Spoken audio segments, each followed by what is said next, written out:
السلام علیکم ورحمۃ اللہ وبرکاتہ۔ الحمد للہ رب العالمین والصلاة والسلام علی سید المرسلین وعلی آلہ وصحبہ اجمعین، اما بعد فاعوذ باللہ من الشیطان الرجیم، بسم اللہ الرحمن الرحیم۔ هو الذي بعث في الأميين رسولا منهم يتلو عليهم آياته ويزكيهم ويعلمهم الكتاب والحكمة وإن كانوا من قبل لفي ضلال مبين۔ صدق الله مولانا العظيم۔ إن الله وملائكته يصلون على النبي يا أيها الذين آمنوا صلوا عليه وسلموا تسليما۔ اللهم صل على سيدنا وسلم وبارك وحبيبنا على سيدنا ومولانا محمد طب القلوب ودوائها وعافية الأبدان وشفائها ونور الأبصار وضيائها وآله وصحبه بارك وسلم صلاة وسلاما عليك يا سيدي يا حبيبي يا رسول الله۔ وہ کمال حسن حضور ہے سبحان اللہ کہ گمان نقص جہاں سبحان نہیں۔ اللہ سبحان اللہ۔ وہ کمال حسن حضور ہے کہ گمان نقص جہاں نہیں۔ سبحان اللہ سبحان اللہ۔ یہی پھول خار سے دور ہیں، یہی شمع ہے کہ دھواں نہیں۔ واہ واہ واہ واہ سبحان اللہ۔ امام احمد رضا رضی اللہ تعالی عنہ اپنے آقا و مولا صلی اللہ علیہ وسلم کی حمد و ثنا نعت شریف خوبیاں بیان کر رہے ہیں۔ وہ کہتے ہیں وہ کمال حسن حضور ہے۔ یہ حضور علیہ الصلوۃ والسلام کا نام اللہ نے محمد رکھا۔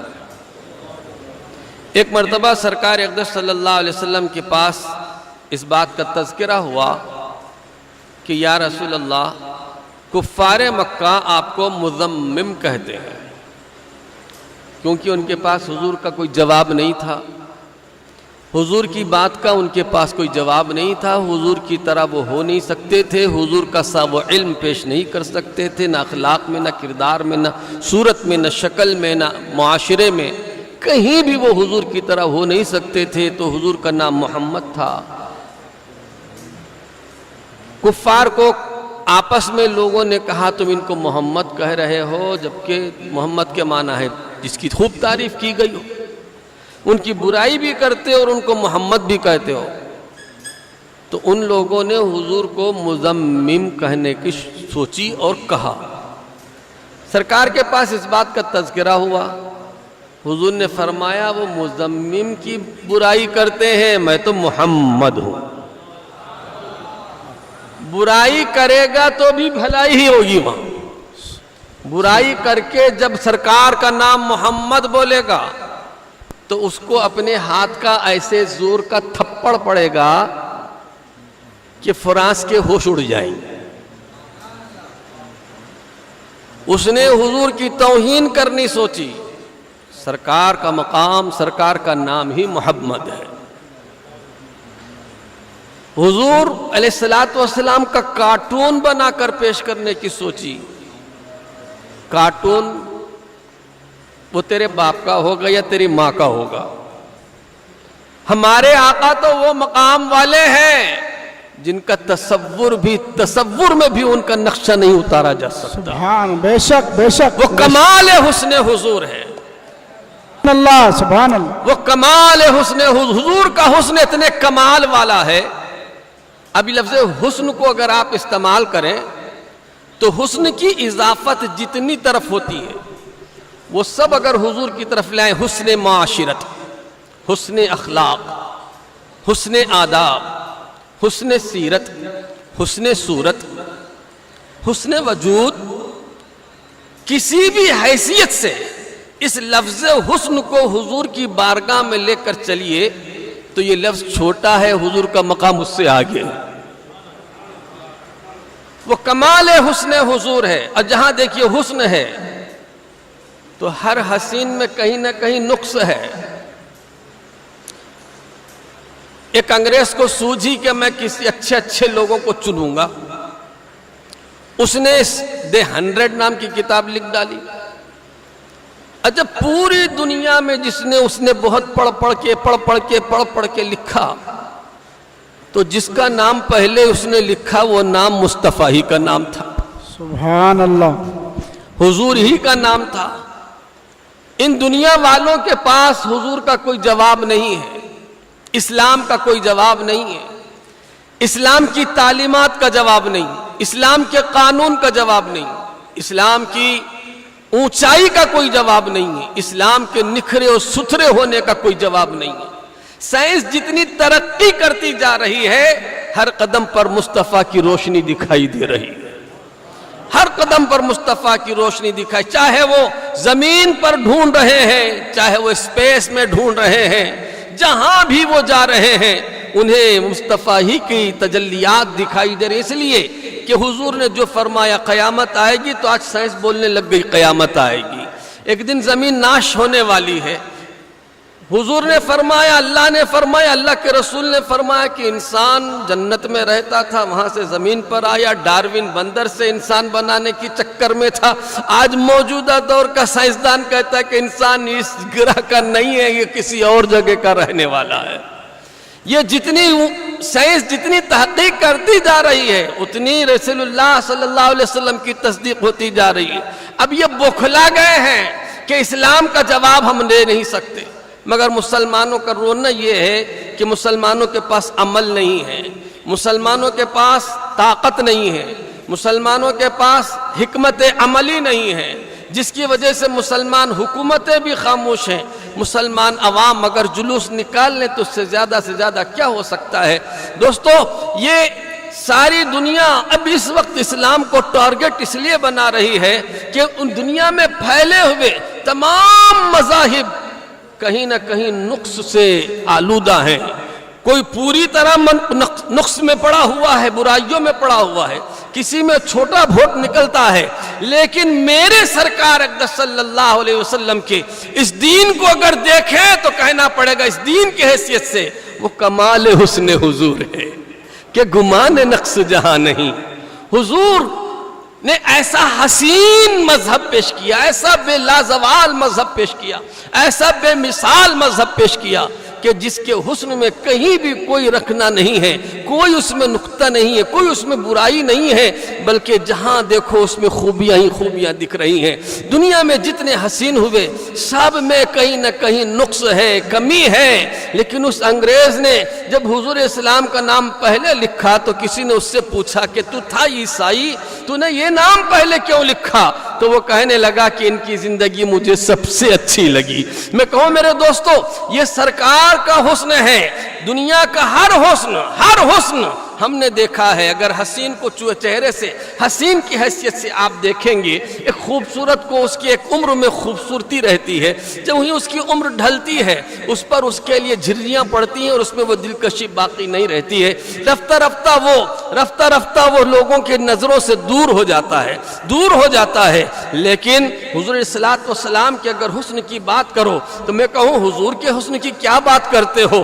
حضور کا حسن تو وہ ہے کہ اگر کسی کے دل میں حضور کا عشق پیدا ہو جاتا ہے تو وہ بھی حسین ہو جاتا ہے. سبحان اللہ، سبحان اللہ. بے شک ایسا حسین ہوتا ہے کہ جتنی اس کی عمر گزرتی ہے اتنا حسن بڑھتا ہی چلا جاتا ہے، اتنا ہی کمال بڑھتا چلا جاتا ہے، اس کے اندر اتنی خوبی بڑھتی چلی جاتی ہے. حضور کے حسن کی کیا بات ہے؟ حضور کا عاشق ہو جانے والے کا ظاہری حسن اتنا بڑھ جاتا ہے. اگر ان کے کیریکٹر کی بات کر رہے ہو، حضور کے حسن کے کیریکٹر، حسن کیریکٹر کو اگر دیکھ رہے ہیں تو دوستو میں آپ سے کہوں کہ رسول اللہ صلی اللہ علیہ وسلم کے ابھی اخلاق آپ نے سنے ہیں. یہ اس وقت کی بات ہے جب ابھی میرے سرکار نے اعلان نبوت نہیں فرمایا.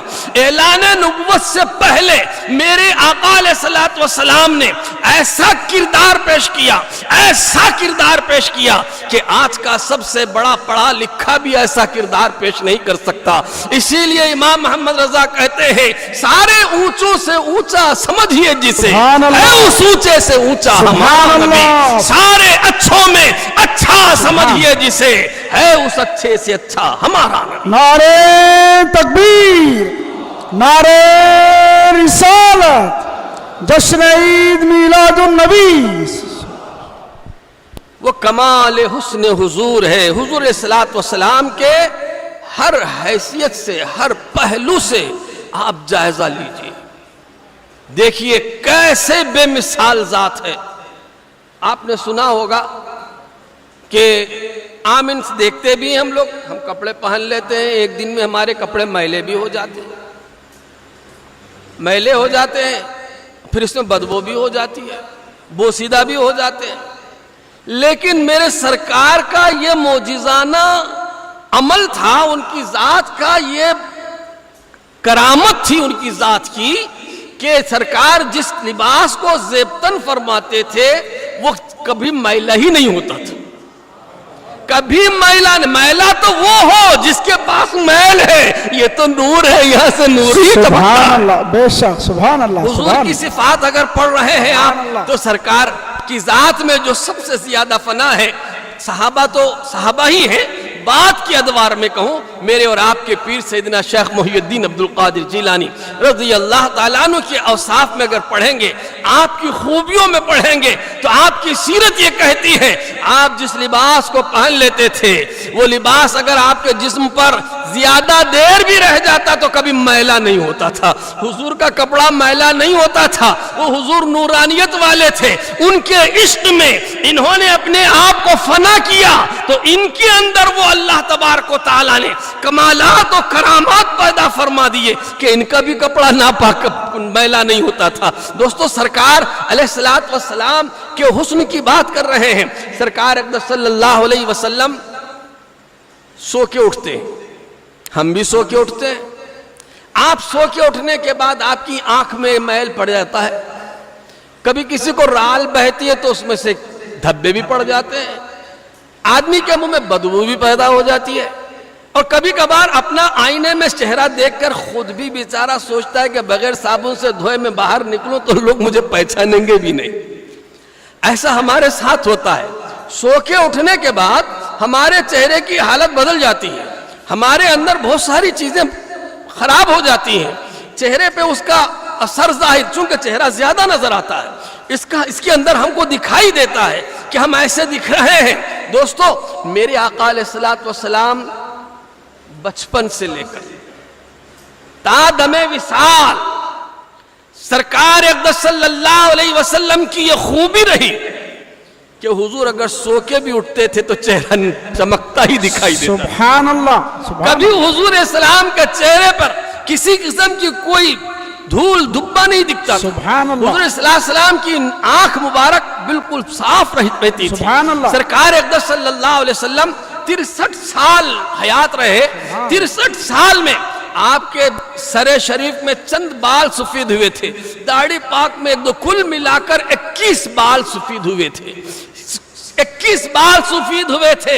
اور حضور کا حسن اور خوب بڑھتا تھا، خوب بڑھتا تھا. اتنا حسن تھا، اتنا حسن تھا. صحابہ کہتے ہیں یہ بشری حیثیت سے حضرت مولانا عزیز اللہ قادری صاحب کی آپ نے تقریر سنی اور انہوں نے حضور کی بشری کیفیات کو پیش کر کے حضور کی سماعت اور حضور کے علیہ الصلوۃ والسلام کے دیکھنے کی طاقت کی طرف اشارہ کرتے ہوئے فرمایا کہ حضور کے صرف یہ کان کی کرامت، یہ معجزہ ہے کہ وہ کان جو سرکار علیہ الصلوۃ والسلام کے سنتے ہیں وہ سب نہیں سنتے. حضور جو دیکھتے ہیں وہ سب نہیں دیکھتے. سرکار خود ہی فرماتے ہیں اسمع ما لا تسمعون وارا ما لا ترون. میں وہ دیکھتا ہوں جو تم نہیں دیکھتے، میں وہ سنتا ہوں جو تم نہیں سنتے. یہ تو حضور صلی اللہ علیہ وسلم کے بشری کیفیات ہیں. میں کہنے چاہتا حضور صلی اللہ علیہ وسلم کو اگر حسن کے اعتبار سے اگر آپ دیکھ رہے ہیں، میرے آقا علیہ الصلوۃ والسلام کے بارے میں صحابہ کہتے ہیں کہ حضور صلی اللہ علیہ وسلم کے گال مبارکہ اتنے خوبصورت تھے، اتنے خوبصورت تھے کہ اگر دیوار کو دیکھتے تو دیوار کا عکس گال میں دکھائی دیتا تھا. سبحان اللہ، سبحان اللہ. وہ کمال حسن حضور ہے. وہ کمال حسن حضور کا حسن کا ایک کمال جس کے گال میں دیوار کا عکس دکھائی دیتا ہے. ایک مرتبہ ایک صحابی نے ایک صاحب نے اپنی والدہ سے پوچھا، شفا ان کی ماں نام ہے، اپنی ماں سے پوچھا اماں تم نے حضور کو دیکھا ہے کیسے دکھتے تھے؟ تو وہ کہنے لگیں اگر تم ان حضور کو دیکھتے تو ایسے دیکھتے کہ حضور جیسے سورج طلوع کر رہا ہے، واہ واہ، طلوع ہو رہا ہے.